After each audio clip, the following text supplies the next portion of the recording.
Yes, panalo ang Pilipino mga idol.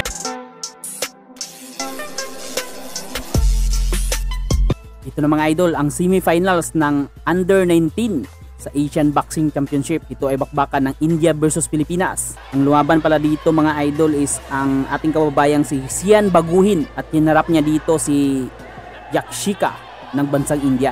Ito pala ay 51 kg mga idol sa women's division or flyweight. Ang Pilipina pala dyan mga idol is naka blue, tapos ang Indian boxer is naka red. Itong Indiano mga nakalaban ni Baguhin mga idol is parang lalaki. O tingnan niyo ang build niya, parang lalaki at mukha ring lalaki. Malaki din itong kalaban na Indiano ni Baguhin.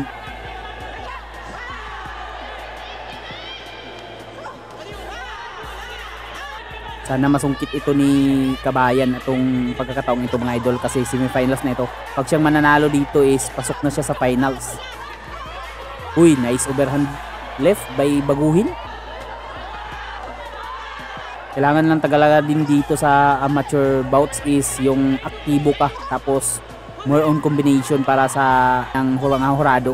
Kasi puntusan kasi ang labanan dito mga idol.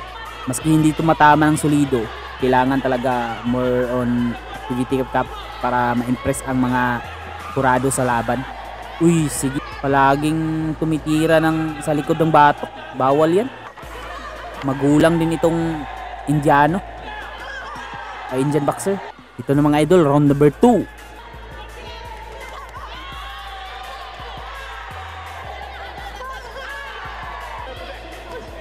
Mahilig talaga tong Indian tumira sa batok ng Pinay. Body punch by Baguhin. Uy, nice. Nice counter, pasok sa panga. Ganda ng counter ni Baguhin na yun.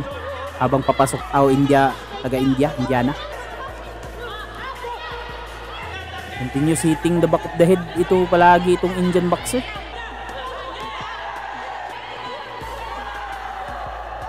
Oh, tinira na naman ang likod ng batok ni Kabayan. Oh, tignan nyo mga idol. Pag nakaakap siya, titirahin talaga niya yan. Susuntukin talaga niyang batok ni Baguhin. Nice lorry kay Baguhin. Malakas kasi itong boxingero ng India sa ganyanan kasi mas malaki siya eh.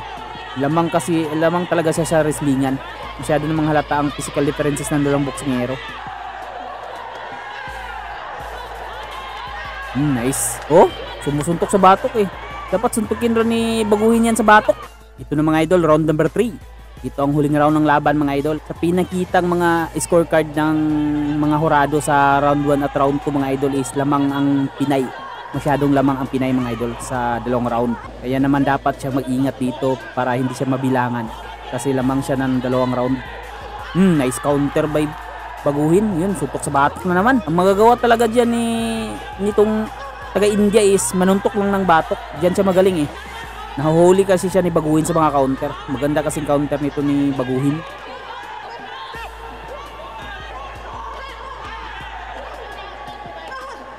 Oh, yun, susuntok sa batok oh. Tingnan mo, susuntok sa batok.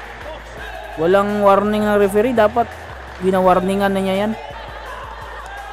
Oh, pag ganyan, tingnan nyo, susuntukin niya ang batok niyan. Oh, susuntukin niya ang batok kapag nakaakap siya. Oh, may intention talaga siyang manuntok sa batok. Uy, ganda ng kombinasyon ni Kabayan. Tumama lahat. Accuracy is the key talaga dito sa laban. Yun, huli na naman. And in the blue corner, yes, panalo ang Pilipino mga idol via unanimous decision.